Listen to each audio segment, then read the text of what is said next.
Hello, and a merry Monday morning to you, my cantankerous cacti of holy guava guacamole. Coffee, cheers to you. It is I, Hallie, with today's weekly reading book review. Haven't said that a million times, but here we are. It's our last episode of May, of birthday month, and what can you do? There's still a lot of time to read books in May, so stay tuned for my favorite read stack of the month. But I only read 2 books last week because lots of things were happening. It was birthday week. There was working, I was cat sitting, there was a graduation, there were movie days, and we're going to talk about all the things. So, hi, it's good to see you. Okay, the first book I finished, this is The Princess Swap by the marvelous Kim Bussing. You know, I'm obsessed with this series.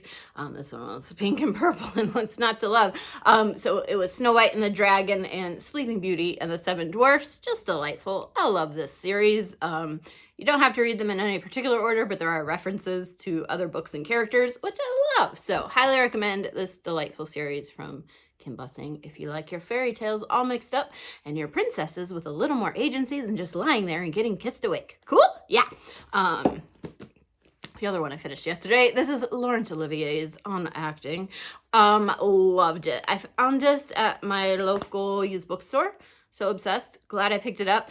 A lot of reminiscing on, it's not the only autobiography, memoir, whatever you want to call it, he's written. Most of it was about his Shakespeare plays, big roles, Othello.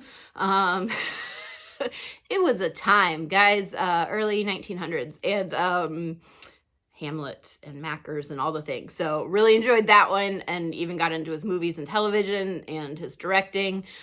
Super easy to read, highlighted a few funny things. Shade is thrown, and I love it. And lots of photos, which I love. So thank you, Laurence Olivier, for leaving that for posterity's sake. Okay, those were the only books I read. We'll get to it. So I did get to see, I showed you, I think my last post even, was Monday and Tuesday, I went and saw on the big screen both An American in Paris and Singing in the Rain. Could there be anything more delightful? So I got to see this with my writer pal and bestie Ruthie. And, you know, it's the middle grade book I've been working on for eternity because I'm just trying too hard and haven't got momentum. And then one of my all-time favorites, Singing in the Rain. I think it's number 2 right after Wizard of Oz. But the list is long. Anyway, so good. And seeing it on the big screen. I'd never seen Gene Kelly on the big screen before last week. And this movie was hilarious. Like, Dad and I were the only 2 in the theater, and we were laughing out loud. Especially, I wish I knew her name. Jean Hagen. Yeah. Who plays the ditzy blonde with, you know, and I can't stand him. That girl. Because it's when talkies are coming into motion pictures, because they've just been, you know. Anyway, it's so funny, and all the nuance versus watching it on a small television screen. It was brilliant. I love it. So good, so colorful, so happy. The dancing, astonishing. I actually think Gene Kelly's dancing in American in Paris is better, but this is delightful. And Paris and Hollywood, what's not to love about either one of them? Amazing. And then Wednesday, I saw another movie, and wild turn in the universe, because I went back and saw Devil Wears Prada 2 again. Took the husband this time. We had watched Devil Wears Prada last Sunday night, so we'd seen the original again, fresh in memory before we saw the sequel. He loved it too. They just made New York look so beautiful. I miss it so much. And all the beautiful clothes and suits. Were the models too skinny? Yes. Whatever. But Lord's mercy. Okay. Pretty clothes, and I just love to, and I even dreamt about Anne Hathaway last night. We were in the same place, and she turned around, and I was like, hi, Anne. So, you know, could totally be friends with Annie. Anyway, currently reading, this is GRANDPERE'S Ghost Swamp by Rachel M. Marsh. I'm just obsessed with how her name perfectly fits the Louisiana Bayou, New Orleans setting. Middle grade, started this last night, so I'm only 68 pages in, but loving it. Young girl named Basil. Could be Basil, could be Basil. I don't know. I've heard it pronounced both ways as a kid's name. Might be Basil.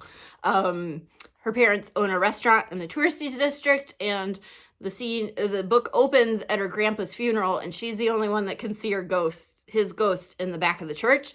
And she does not want to run a restaurant, but it's career day coming up at school, and she doesn't want to disappoint her parents. So she's going to learn more about Grandpere and their Creole heritage, and perhaps a swamp where they come from. So loving that. just delightful.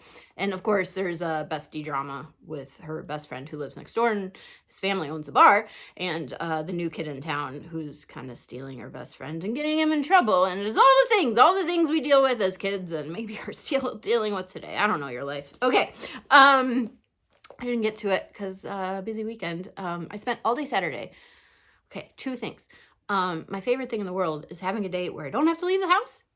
Right? I don't know. It's happened 2 times in recent memory. One was Saturday, which I spent all day at my cousin's house when I was cat sitting. I had Project Runway All Stars on in the background on Disney Plus because we don't have that at home, thankfully, because I get nothing done. And junk journaling. And it was delightful. And then today, I have nowhere to be because my chiropractor's closed, so I get to be in the studio. And I should probably read the book for book club on Wednesday night. Thankfully, it's short. Shouldn't be that egregious of an effort, but so I will read that tonight. Well, yeah, after I get a painting done, right? No big deal. Anyway, so looking forward to LANNY by Max Porter. Everyone's come up to me in book club and is like, have you started it yet? So I'm sure there's going to be quite the discussion on Wednesday night, or who knows? So looking forward to that. I think I showed it to you last week. So there's lots of fun, like, language printing structure. So I'm intrigued. I still haven't read The Tempest by Shakespeare and our Brush Up Your Shakespeare quest. I did get my 2 quotes done for A Lover's Complaint and The Taming of the Shrew. Just need to photograph those and post them with quotes for you. And I need to do a blog post with all the quotes from catching up. I think since February is the last time I did a blog of what we've been reading. And I pulled, these were in my house sitting stack. Didn't get to them, but I want to reread these because, you know, I just reread James and the Giant Peach last week. And so I want to read, or the week before, whatever, The Twits and The Witches because Roald Dahl. Love his kids' books forever. Okay, that's all I got. Gonna drink some more coffee, eat some breakfast.